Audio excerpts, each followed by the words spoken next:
Worst death traps imaginable? It was 2 days before Christmas in 2010, and 54-year-old Alan Catterall, along with his future son-in-law Mark, were sitting in the break room of a kayak molding facility in the United Kingdom where they both worked. And as they sat there drinking tea, they began exchanging notes about what gifts they got for the rest of their family for the holidays. And as they spoke, they both were very careful to keep their voices very quiet in fear that someone might overhear them, because Alan's wife and daughter also worked at this kayak company. Alan had worked for this company for 10 years, and even though it was back-breaking work a lot of the time, he loved it because it meant he got to spend all this time with his family basically 24/7. It was only 7 a.m., which meant Mark and Alan had just started their shifts, but they were already taking this break to talk about Christmas because they were so excited about it. But they finally said, okay, we do need to go to work, and so they put their cups in the sink, and then Alan made his way down to the factory floor, and his future son-in-law Mark made his way up to the control room.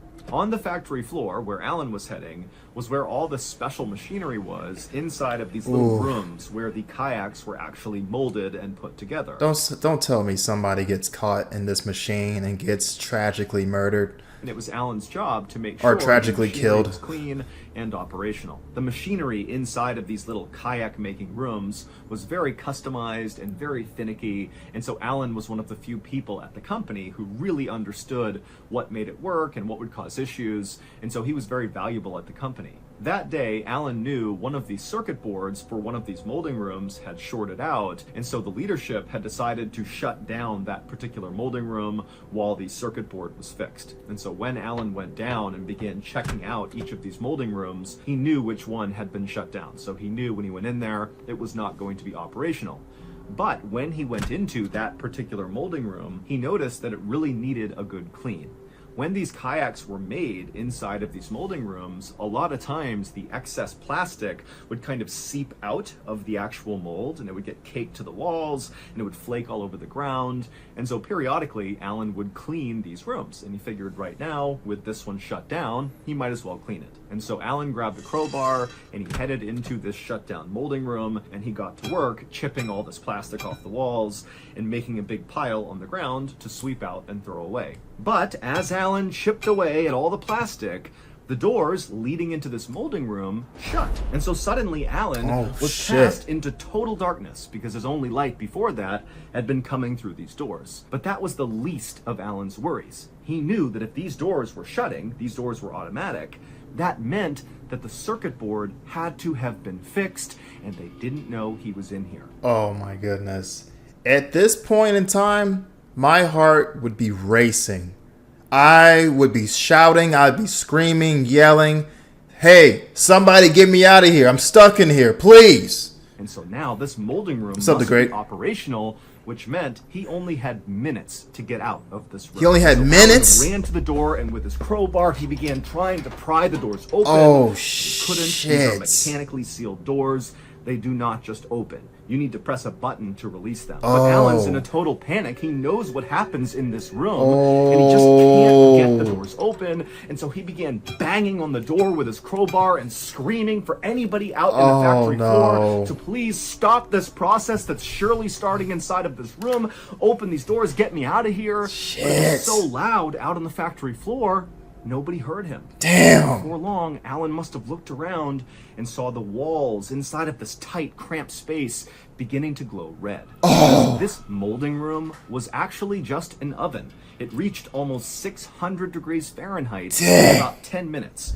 And so Alan is watching as this oven is restarting, and he's sealed inside of it. Oh my. Walls turned bright red, and then before long, the crowbar he was using to try to open the door must have become so hot he couldn't have held it, and then the ground as well would have been red hot, and his shoes would have begun to melt, and then the air temperature inside would have gotten so unbelievable. Y'all, I cannot tell you how fucking scared I'd be in this situation, bro. It's a wrap. It's a wrap for this dude. Basically, this guy is getting cooked. Oh my goodness, man. Ugh. Unbelievably hot. He couldn't have breathed, and so screaming in pain and pounding on the door, leaving his skin on the door every time. Damn. Alan eventually just collapsed to the ground in unimaginable pain as he cooked alive.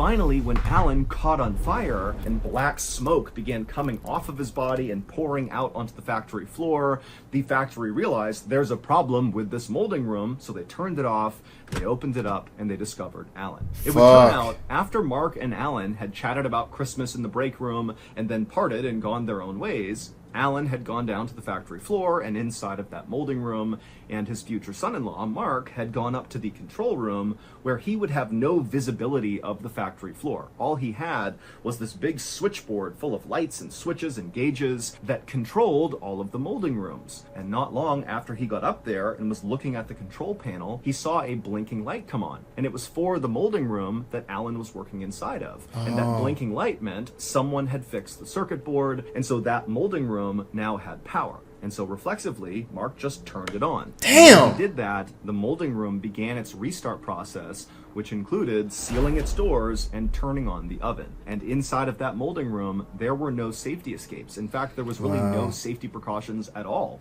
with regards to these ovens. And so as soon as Mark flipped that switch, he had killed his future father-in-law. I mean, that's horribly sad. But if there's got to be some type of precautions they should take in that situation. If you're going to go fix something that could potentially kill you, I think you should tell more people that you're going to go fix it, just so they know that, hey, he's going to go fix the molding area or whatever, the molding machine. No, if it turns on the light, make sure you don't fucking press it, but yeah, the ball was definitely dropped here. That's just incredibly sad. 5 years later, the kayak that is nightmare fuel of corporate manslaughter and fined £200,000. Also, the man who actually designed these molding rooms with no safety precautions in mind, no emergency exits, nothing, he was fined £25,000 and sentenced to jail for 9 months. Good. Because you gotta have some type of safety precautions when you're doing shit like this. I mean, at least have a safety escape button or something that you can press that will just turn it off from the inside, Because that could easily happen, I would have a sign that says, "Don't kill me."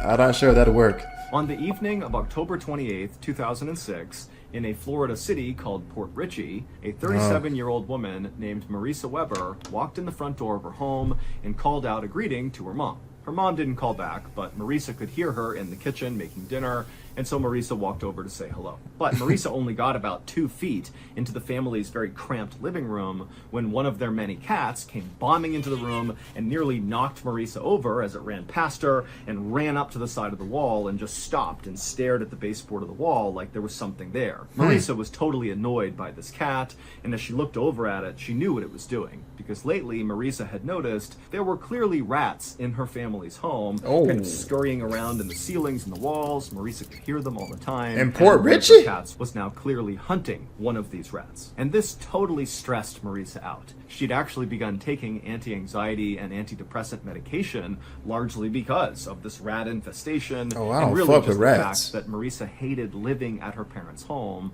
but she didn't really have the means to go out and live in her own place, which she knew would solve the problem. And so she was just stuck here. And so Marisa turned away from the cat and likely the rat behind the wall, and she made her way through the tight little living room into the kitchen, and she gave her mom a quick hug, and she saw her dad was also in the room as well, and he said hello to her. And then Marisa's mom offered her some food, but Marisa said, "You know what, I'm not hungry, thank you. I'm just tired, I'm gonna go to bed." And so Marisa again gave her mom a hug, she said goodnight to her dad, and then she turned, walked up the stairs, and made her way to her bedroom. She went inside and shut the door. The next morning, Marisa's parents got up and they began making breakfast and getting ready for the day, but Marisa did not come downstairs, and so the parents assumed she must have left early for her job. Marisa was a secretary at a waste disposal company. And so the parents just had their breakfast and they too went out for their jobs. And then in the evening, when the parents were back home, Marisa did not come home at the time she normally would after work. But the parents were not actually that concerned right then, because they figured, okay, well maybe she left early and she came home from work early, and so we just kind of missed her on both ends, and that's why her door to her bedroom is shut. She's just come home early and she's in there and she wants to you don't just go and check up on your your kid to say, "Hey, good morning. You haven't came down for breakfast. You know, me and your dad are gonna leave. You know, just come to check in." I know my parents would if I lived with them still, because if I'm not up yet, my parents always came into my bedroom and say, "Hey, you good? You all right? I cooked breakfast. You're not coming down for breakfast? I know your ass is hungry." So that's kind of odd to me. She probably wants her space. Oh, But she's later that 37. night, when still the parents had not even heard their daughter moving around up there, the mother went upstairs and knocked on Maurice's bedroom door. But there was no answer. So finally, Maurice's mom opened the door, and the room was totally empty. Now, at this point, What? the parents did start to get concerned because they're thinking, okay, well, we didn't see her this morning. We haven't seen her now. We don't know where she is. But again, their daughter is 37 years old. And if she wanted to go do something out of the house by herself and not tell anyone, she was kind of entitled to do that. I mean, if I was 37 still living with my parents, they don't care how old I get. It's still under their house. You know, I'm still under, their household. So they have a right to, like, pretty much intrude on my privacy to a certain extent. But that's just my parents. And so the parents ultimately decided that they would just let this go for now, and in the morning, they were sure to see her. But the next morning, the parents still had not heard from Marisa. She had not come home, and now they were officially starting to panic. In particular, the mother was worried that Marisa might have been kidnapped or something going to or coming back from work. Yeah. Because Marisa was only 5'3" tall and maybe 100 pounds, so she was really small. And so Marisa's mom Tiny. called her other daughter, Gina, in a total panic, saying, your sister, she's missing. We don't know where she is. She might have gotten kidnapped. Come over and help us figure out what's going on. And so Gina came over to the house, and when she came inside, she told her parents, let's stay calm here. Marisa, she's 37. I'm sure she's fine. Let's search the house and see if there's some note or something think age from is Marisa irrelevant explaining at this where point. she is and what she's doing. And so the family searched the whole house, starting with Marisa's room, but they couldn't find anything that gave them any clues about what happened to Marisa. But they did eventually find Marisa's purse that was still in her room, and when they opened it up, they saw her wallet was still inside. And so that sent up a huge red flag for the family. They're thinking, why would Marisa go anywhere for an extended period of time without her wallet? Right. It made no sense. And so at this point, the family did call the police, and they reported Marisa missing. But the police got nowhere on the case, and so on November 9th, so 12 days after Marisa had said goodnight to her parents, gone up to her room, and then vanished, the family was at a total loss for what to do. But Gina, Marisa's sister, had begun to think to herself, hey, it's possible that Marisa, who was not doing well mentally, she was very unhappy, she was totally stressed out about this rat infestation, which really highlighted the fact that she was stuck at home with her parents at 37 years old. Yeah. Gina's thinking that it was totally possible that Marisa had just abruptly run away, or worse, maybe she had harmed herself. And so on November 9th, Gina decided she would take one more pass through the family home and just see if she could find any little indication that would give away The gators what got was her? going through Marisa's mind before she vanished. And where Gina started was in Marisa's room. And so Gina, she went upstairs, down the hall, she opened up her sister's bedroom, and she walked inside, and you gotta picture this space. It was totally cluttered, almost like a hoarder's space. There were piles of clothes that were taller than a human person. I mean, this room is totally packed with stuff. But Gina, she took her time kind of walking through the room, looking everywhere, kind of sifting through all the piles of junk and clothes. And Probably everything an in the room, accurate, and she couldn't find anything. representation At of her some point, life. Her attention was drawn to her sister's bookshelf. And she looked over at it, and she thought she saw something odd right in the middle of the shelf.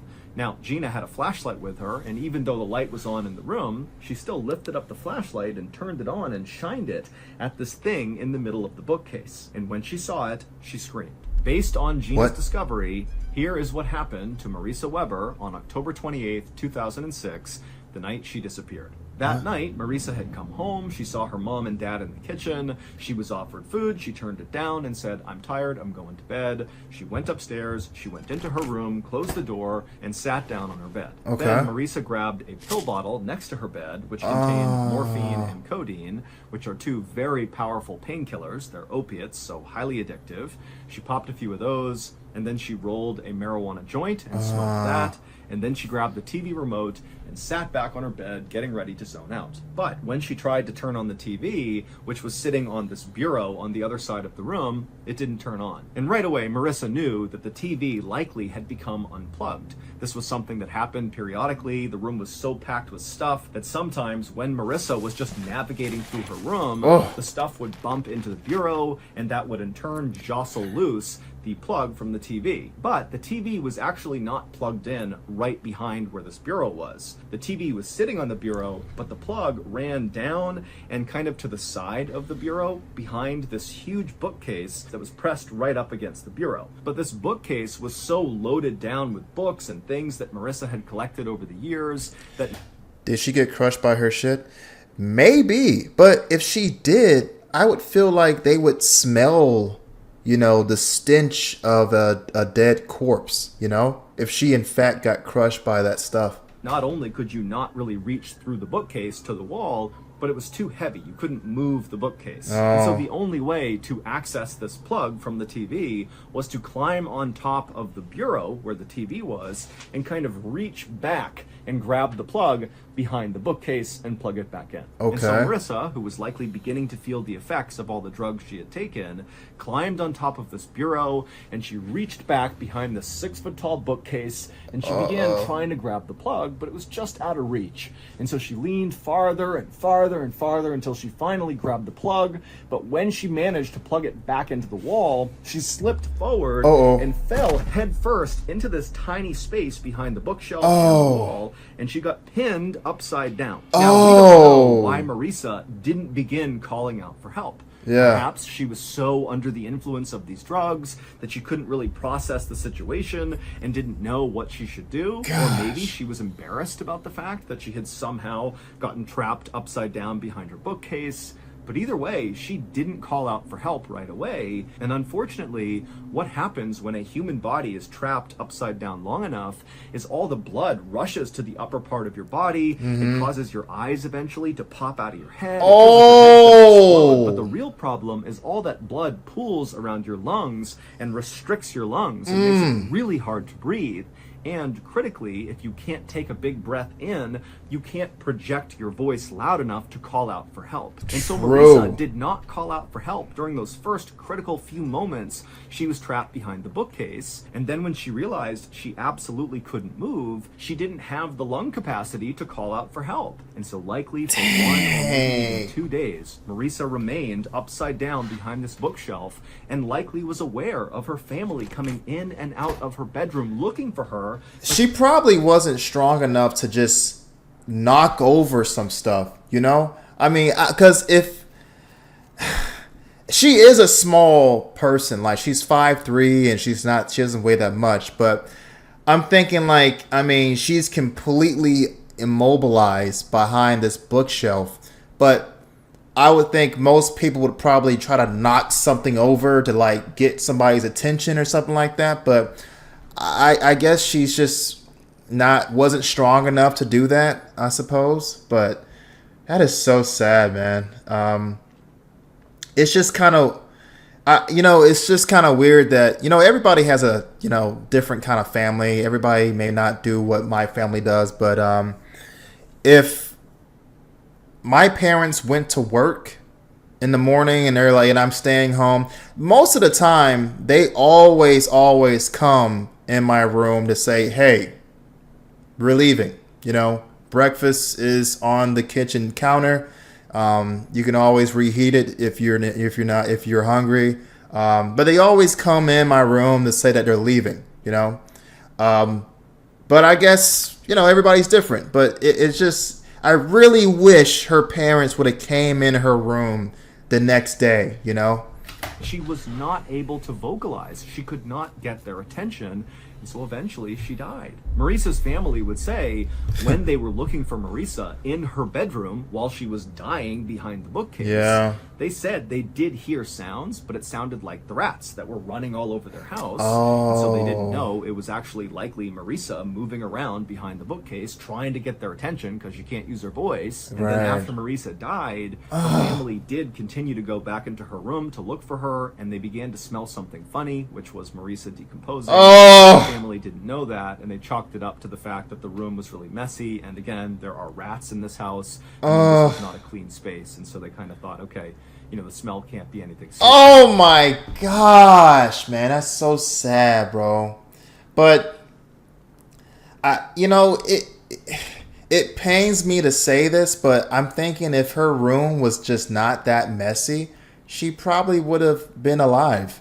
It wasn't until November 9th when Marisa's sister, I've been Gina, binging an unhealthy amount of Mr. Ballin lately, man. She looked over at the bookcase and she saw something strange. What she saw was her sister's foot right behind the bookcase. Gina couldn't really process it, so she got her flashlight out, she shined it on the foot, and when she scanned from the foot down, she realized it was her sister. That is fucking sad, bro.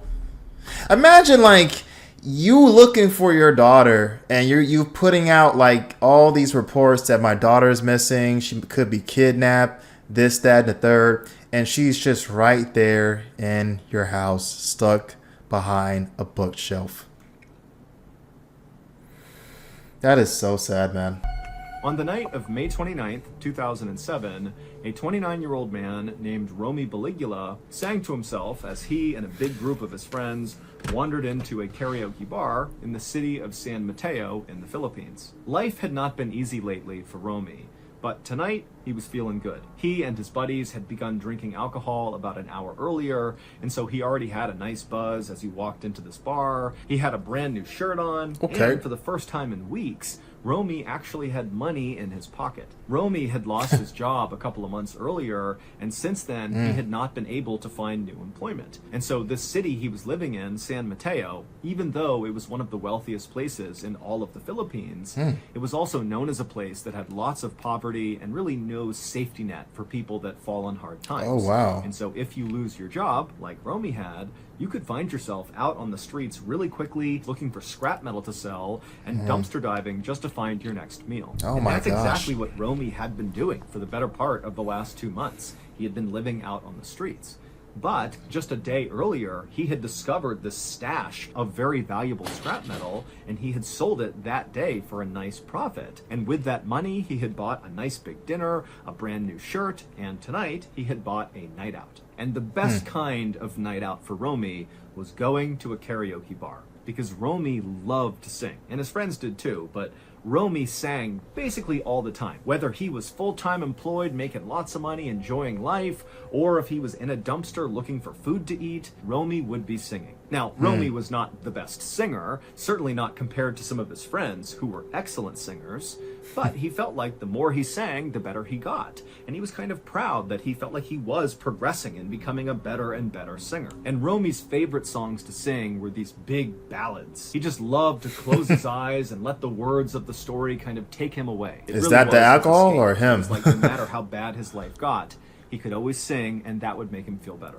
Once Romy and his friends went inside the karaoke bar, they made their way across the very crowded space to the far side of the bar. They found 2 unoccupied tables, they pushed them together, they all sat down, and then they ordered a round of beers. And then after the beers came, the friends all did a toast to their wonderful night out they were having, and then one by one, each of Romy's friends began getting up and making their way over to the karaoke machine and began going through all the music and deciding which songs they were going to sing that night. One of Romy's friends chose an American country song, another one of his friends chose a pop song from the 1980s about unrequited love.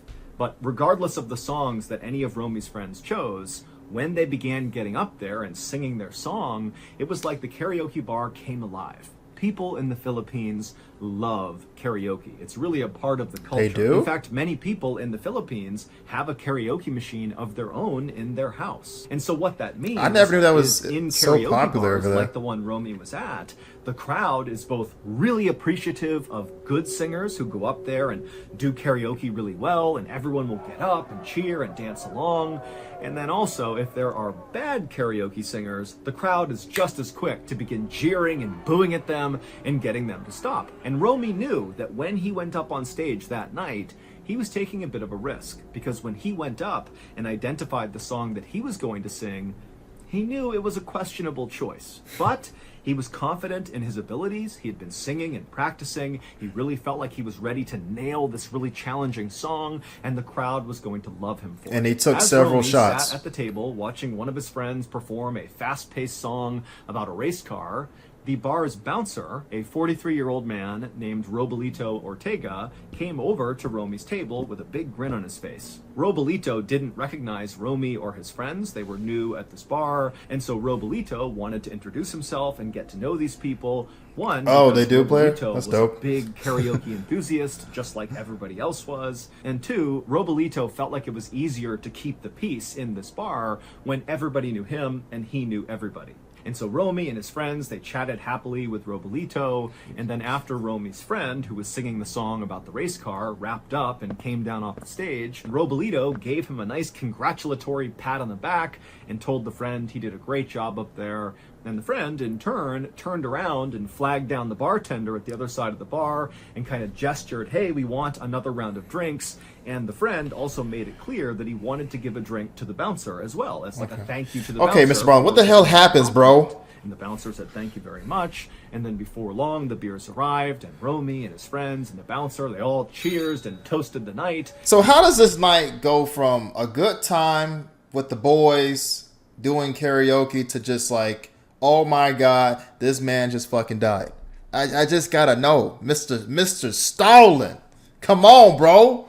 Enjoyed their drinks together. And then just a couple of minutes later, it was Romy's turn to take the stage. Okay. And so he got up and, as confidently as he could, kind of jogged up onto the stage. Does the mic explode? Took the microphone and he looked out at the crowd. And everybody's having a great time. Does he fall and It bust seemed his like head? The mood was really positive, and Romy really felt like, again, even though this song was a questionable song choice, that this crowd was going to love it. What is he singing? And he was going to do a wonderful job. But when the song began to play in the background, Romy noticed that right away, the mood in the bar completely shifted. It went from loud, happy, and talkative to almost silent as everybody in the bar turned and looked up at the person who had chosen this song. But Romy had anticipated. What the hell is he singing? It makes me feel like he's gonna sing the most diabolical song ever made in history. This, and he knew as soon as he actually began singing this song that he could win them over. He was going to nail this song. And sure enough, Romy began to sing, and right away it was like the mood began to kind of return to what it was. People in the audience could tell that Romy was doing a good job, and so about a third of the way into his song, Romy noticed that the bar was basically back to normal. He even looked over and saw the bouncer, who was still standing with his friends over at the table, had raised his beer, kind of saying, keep it up, you're doing great. And when Romy saw the bouncer really getting into it, Romy had this surge of adrenaline, and suddenly he felt so confident that he really leaned into the song. I swear to God, Mr. Dancing Ballin. on stage and really belting out each of the lines of the song. But at some point in the song, there's this moment where the singer really needs to hit a high note, and when Romy very confidently attempted to hit this high note, his voice cracked, and it was a really loud, like obvious cracking of his voice, and it kind of threw Romy off rhythm, and he couldn't really get back on rhythm, and so right away the audience reacted by going quiet again and looking angrily up at Romy like, we knew you were going to screw this up. Don't tell me that this dude just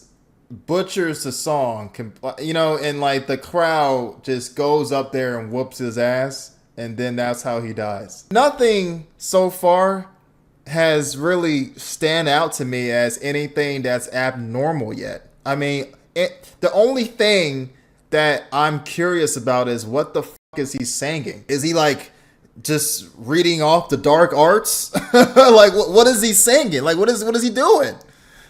This was a bad choice, and Romy actually looked over and saw the bouncer, and now the bouncer had his beard down and he's glaring angrily at Romy like, what are you doing? But Romy, even though he was kind of faltering here, he did his best to kind of regain Tough his crowd. composure, because he knew he had practiced this song so many times. He knew he could do it, and he tried so hard to get back on track, but he just couldn't do it. And it was around this point I think voice cracks are back so at funny. Robalito, the bouncer, and all he would have seen is Robalito angrily suddenly belting out the words of this song, almost like he was trying to override how badly Romy was singing it. And then at some point, as Romy is staring at Robolito, while singing this song, pulls out a gun, aims it at Romy, and fires. What? In the Philippines, there is one song.